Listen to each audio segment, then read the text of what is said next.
L'Allemagne, officiellement fondée en 1871 sous Bismarck, a connu des périodes d'insécurité alimentaire marquantes entre le XVIIe et le XXe siècle. Du Saint-Empire romain germanique, passant par la République de Weimar, puis enfin le Troisième Reich, la géopolitique allemande a souvent été liée à la lutte contre la faim.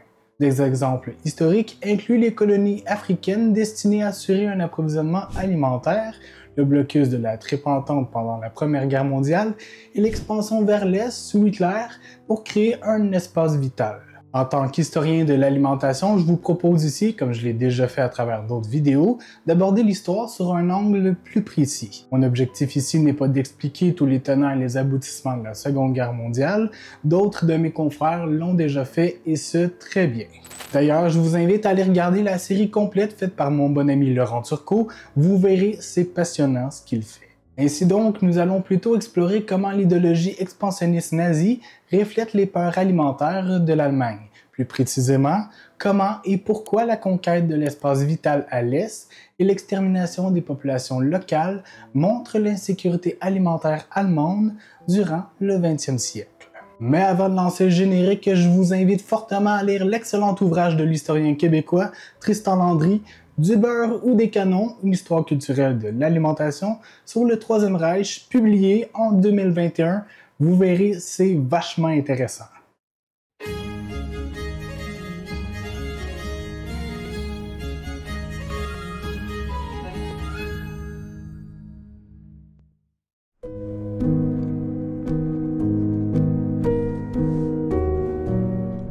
Au courant du 19e siècle et surtout durant le début de sa seconde moitié, la région de ce qui sera la future Allemagne unifiée se trouve à être touchée par des périodes de récolte difficiles, mais aussi par une inquiétude vorace vis-à-vis des ressources alimentaires disponibles sur le territoire et de la population européenne qui ne cesse d'être en hausse. Dans la vision d'une future rupture de stock alimentaire, les hommes et les femmes allemands sont de plus en plus craintifs. On note d'ailleurs, pour illustrer ce boom démographique qui habite l'Europe à ce moment-là, le cas de la Grande-Bretagne qui, au début du 18e siècle, regroupe entre 5 et 6 millions d'habitants et pas moins de 9 millions vers le dernier quart des années 1700.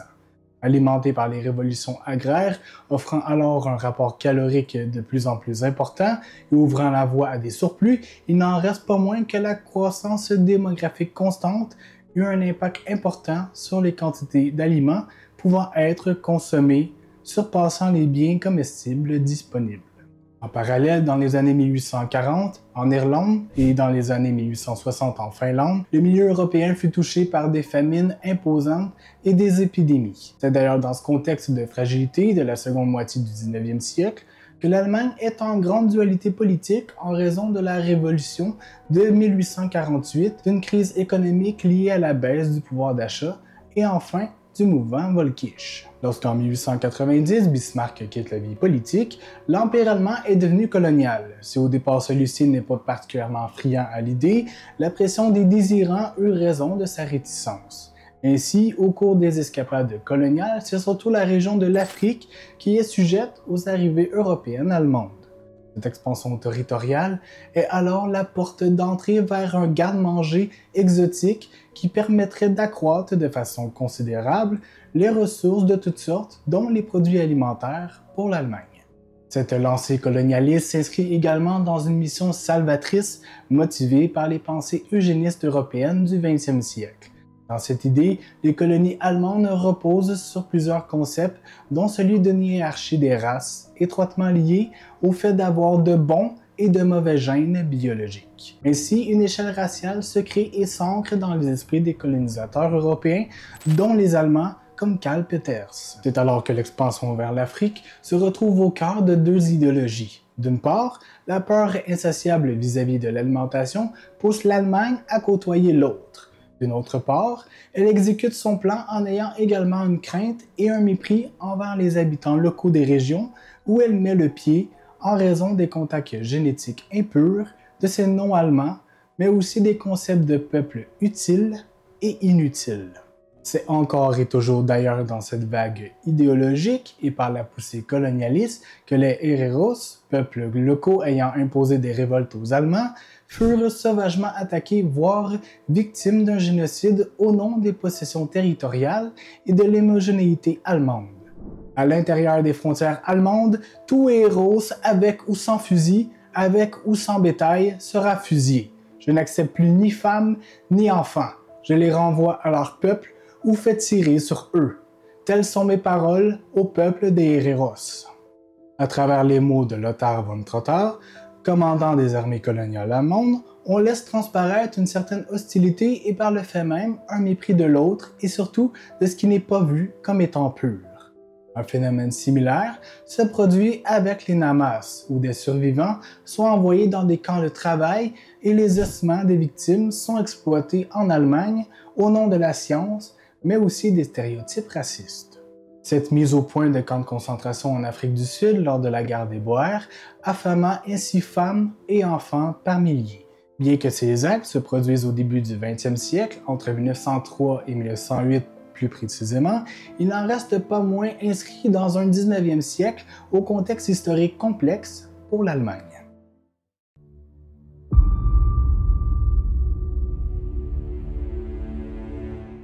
Quelques années plus tard, éclate alors la Première Guerre mondiale. À travers ce conflit qui embarque avec lui plusieurs pays, dont l'Angleterre et l'Allemagne, une grande dualité s'installe entre les deux opposants.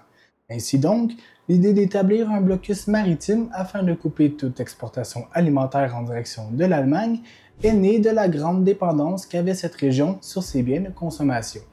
Ainsi donc, l'interruption entraîna des conséquences accablantes sur la société allemande elle-même.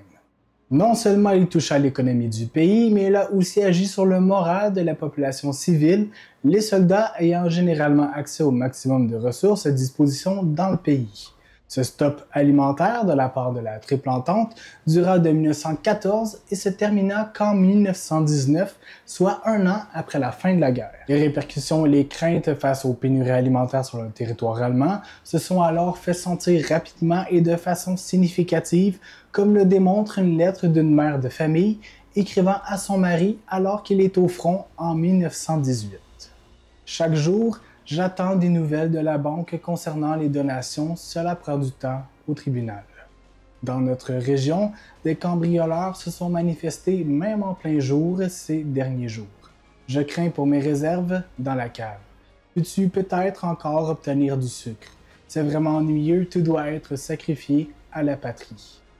Ida m'a envoyé un beau paquet, 2 livres de suif de bœuf, des haricots blancs et des pommes séchées. Je lui suis très reconnaissante.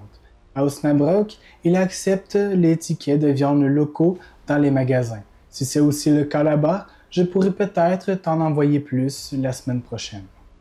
Comme on peut le constater donc, les civils allemands se retrouvent dans une précarité majeure et les enjeux entourant la sécurité alimentaire sont bien présents comme ce fut le cas durant les années 1840. Dans les faits, si le blocus britannique ne pouvait être accepté moralement, en plus d'être un affront à la déclaration de Paris, cette stratégie trouve une justification à travers les craintes d'invasion de la France par les stratèges allemands. Pour gagner la Grande Guerre, l'Angleterre prévoit ainsi affamer le peuple allemand, le rendant donc plus facile à vaincre. Toujours entre 1914 et 1918, plusieurs grèves, des manifestations, mais aussi des rapports indiquent l'état alarmant dans lequel sont plongées les familles allemandes au début du 20e siècle. Mineurs, hommes et femmes, soldats en permission, les travailleurs et les classes populaires et ouvrières furent nombreuses à protester contre cette guerre. Lorsque la Première Guerre mondiale se termine, l'Allemagne se voit attribuer le rôle central dans le déclenchement et comme étant l'unique cause de ce conflit sanglant. C'est pourquoi, lors de la ratification du traité de Versailles, le pays germanique est vu comme le seul responsable de la guerre et se doit de payer autant de pièces sonnantes et trébuchantes qu'en bétail et en autres produits alimentaires déjà limités, en plus de perdre ses colonies en Afrique. Enfin, lorsqu'en 1919 le blocus est levé, c'est près de 700 voire 800 000 civils allemands qui ont été victimes de cette stratégie, traumatisant alors les esprits.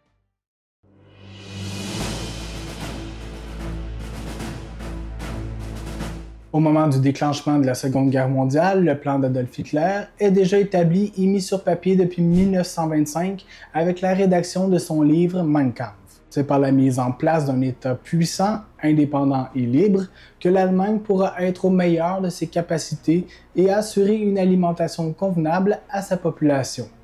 Il s'agit d'abord de rendre à notre peuple la puissance que possède un État fort et libre. La renaissance d'un tel État est la condition préalable et nécessaire qu'il faut remplir pour pouvoir pratiquer plus tard une politique étrangère efficace et capable de conserver, développer et nourrir notre peuple.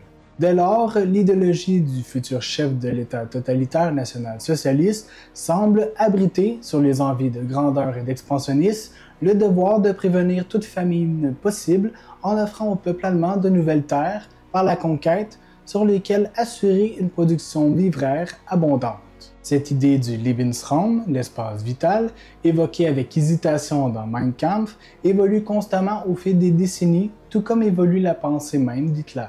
Ce changement constant que porte le chef allemand sur l'environnement qui l'entoure influence également son rapport à la région de l'Est, mais aussi des populations qui occupent ces terres. À en comprendre les mots de Didier Musidlak, le monde bâti, aux yeux d'Hitler, est en quelque sorte propriété de la race aryenne, civilisation constructrice, et est menacée par les Juifs, incarnant, toujours selon lui, le principe de destruction.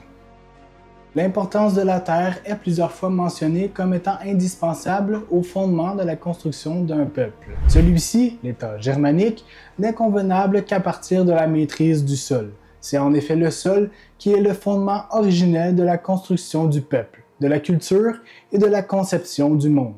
Toutefois, et soyons un peu prudents ici, le Lebensraum semble être relativement complexe à situer et à positionner lorsque l'on l'aborde sur l'angle de l'alimentation et des traumatismes passés allemands. Néanmoins, durant la Première Guerre mondiale, l'État allemand s'était lancé dans une conquête d'un espace vital à l'est, jusqu'à la ville de Minsk, capitale de la Biélorussie. Cette migration de l'Est est d'ailleurs beaucoup plus antérieure au XXe siècle, soit de 950 à 1250, durant ce que l'on a nommé le Drang nach Osten, la poussée vers l'Est. Cependant, tout comme la perte des colonies africaines à la fin du conflit, l'Allemagne perd aussi son Oberhost, son royaume militaire de l'Est. Hitler, alors vétéran de la guerre de 14-18 et victime du manque de ravitaillement causé par le blocus naval britannique, est particulièrement marqué par les conséquences sur la population civile, mais aussi par les pénuries venues de l'intérieur, vues comme un coup de poignard dans le dos et attribuées aux Juifs, aux libéraux et à d'autres groupes ayant compromis l'effort de guerre. À la suite de ce constat, le futur Führer souhaita en finir avec la précarité alimentaire dans laquelle l'Allemagne se trouva à la suite du traité de Versailles. Le peuple allemand d'aujourd'hui se retrouve à avoir encore moins de quoi que ce soit pour se nourrir de sa propre terre et son propre territoire que dans les années de paix. C'est ainsi vers les chaînes de montagnes de l'Oural en Russie, vers les forêts de la Sibérie et vers les terres agricoles de l'Ukraine que le Lebensraum nazi souhaite s'alimenter.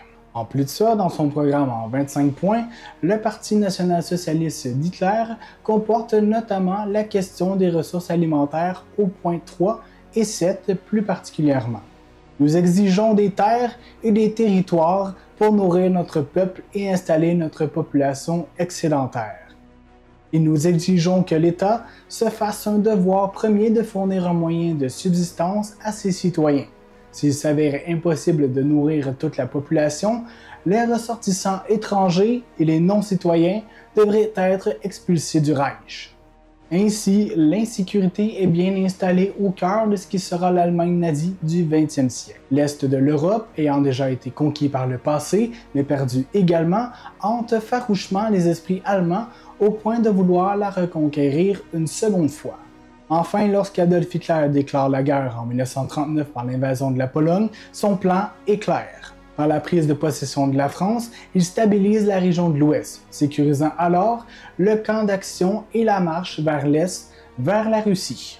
Bien qu'une entente économique entre l'URSS de Staline et l'Allemagne d'Hitler soit signée en 1939, permettant ainsi à la région germanique de recevoir des fournitures céréalières, bien qu'une carence en protéines et en gras se fait sentir. Ainsi, lorsqu'en 1940 les hostilités envers Staline sont en préparation, la motivation réside dans l'objectif de pallier la situation alimentaire difficile en Allemagne pour plusieurs raisons, dont le blocus britannique mis en place à la suite de l'attaque sur la Pologne. C'est d'ailleurs une partie de la région occidentale de l'URSS, une bande de terre noire tout particulièrement fertile, qui devait devenir l'espace vital idéal pour Hitler.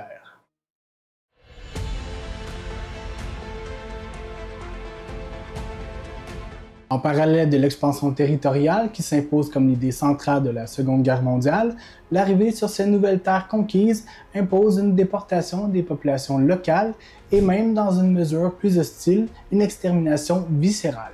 Comme je l'ai abordé un peu plus tôt, l'Europe du 19e siècle baigne dans une idéologie de racisme en rapport aux gènes et à une hiérarchie de la race humaine. Ainsi, l'Allemagne nazie se place donc dans la continuité du mouvement eugénique allemand, comme nous l'avons évoqué lors de l'époque coloniale allemande sur l'Afrique.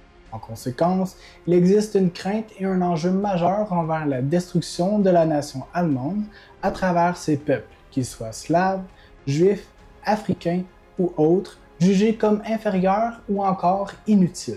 D'ailleurs, le psychologue Adolf Joffe, en 1985, publia un ouvrage intitulé « Le droit de mourir », dans lequel l'importance de la vie humaine était calculée en fonction de son utilité à l'État, rien de moins. Cette idée d'épuration ne s'attarde pas uniquement aux populations juives présentes sur le territoire européen et aux années 1939 à 1945. Dans les faits, des politiques hostiles pour économiser des ressources alimentaires sont prises par le parti nazi dès 1936, notamment au sujet des individus en situation de handicap mental.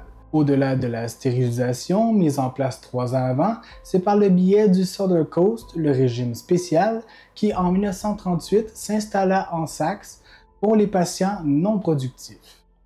Dans cette idée, seuls ceux en mesure de travailler pouvaient avoir l'opportunité d'être nourris. Les autres individus étaient tout simplement affamés.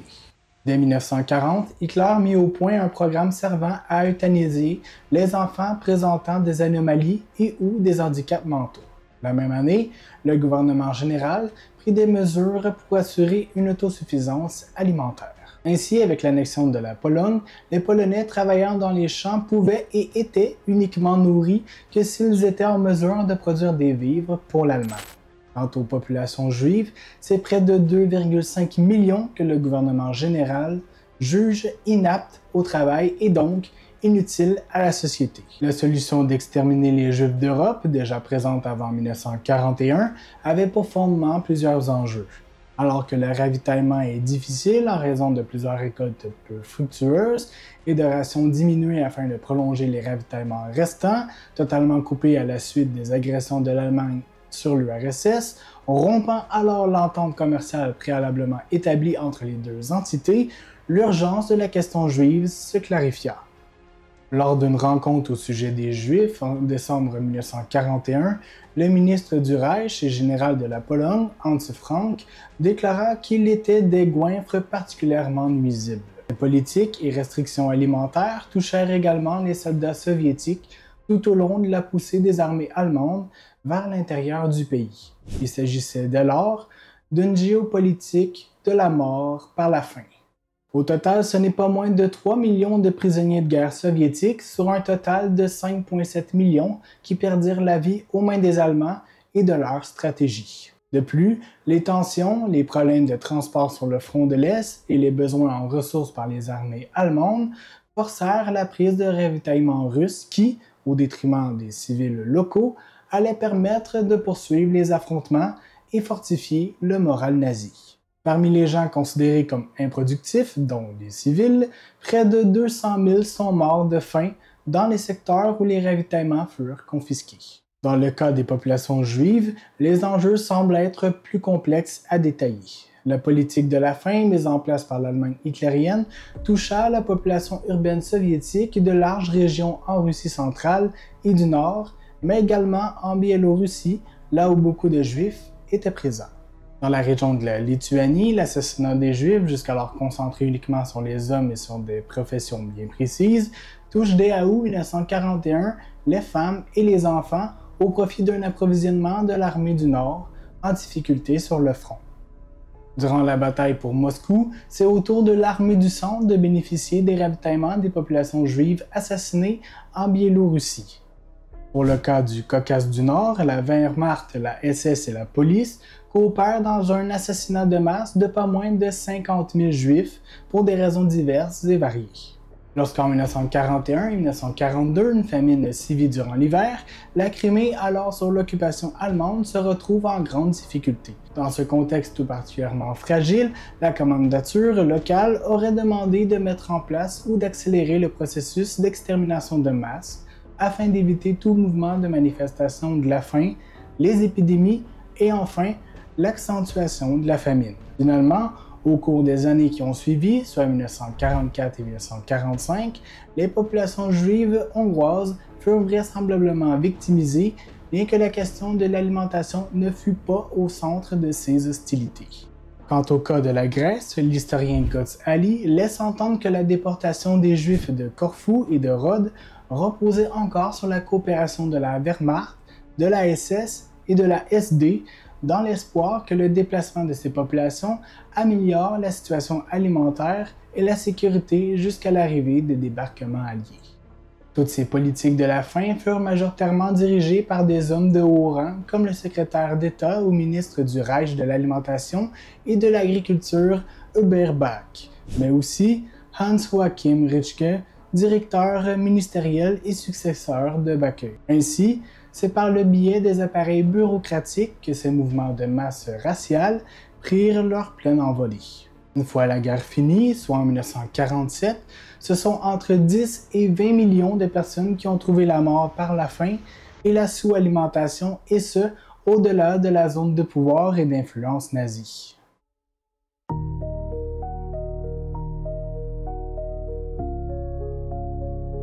En conclusion, à travers les précédentes minutes, nous avons brossé un portrait général, mais qui aurait mérité d'être plus approfondi encore, de l'Allemagne du 19e et de la première moitié du 20e siècle, afin de faire ressortir divers traumas liés à l'alimentation. Avec les multiples épisodes de famine du 19e siècle, qui accompagnent un climat déjà difficile, menant à la révolte de 1848, et donc un changement au niveau géopolitique, une politique de colonialisme se crée pour permettre à l'Allemagne de devenir un empire colonial. Celui-ci cherche à s'assurer une certaine aisance alimentaire par l'acquisition de terres en Afrique. Non seulement marqué par la Première Guerre mondiale, mais également par le blocus qui s'étend jusqu'en 1919 de la part de l'Angleterre, l'Allemagne se voit être coupée de la grande majorité de ses vivres, laissant sa population de plus en plus affamée. Une fois la Grande Guerre terminée, l'Allemagne perd ses colonies et par le fait même son garde-manger exotique et sécurisé par la mer. Cette perte laissa un goût amer aux divers dirigeants, dont le Troisième Reich, bien qu'il ne portât que très peu d'intérêt à l'Afrique et trouva plutôt cette terre promise vers l'est de l'Europe. Déjà accoutumée aux moyens d'affamation avec l'expérience africaine sur les Héréros et les Namas, l'Allemagne nazie peut donc mettre à nouveau ce plan en exécution. Une chose semble toutefois certaine, explorer la Shoah et l'énorme phénomène qu'est la Seconde Guerre mondiale sous l'angle de l'alimentation démontre les répercussions que peut engendrer des événements traumatiques, poussant alors l'humain à tout mettre en œuvre pour éviter une nouvelle conjoncture. D'autre part, cela tend également à démontrer autant que possible que la solution finale cache davantage qu'un caractère racial, mais bien l'insécurité face à une fatalité avec laquelle tout être humain doit composer, la faim. Voilà, c'est tout pour cet épisode, j'espère que celui-ci vous aura plu. Si c'est le cas, je vous invite à mettre un pouce, à laisser un commentaire en dessous, à activer la cloche, et bien sûr à vous abonner. Et moi je vous dis à la prochaine pour une prochaine capsule. Bye bye!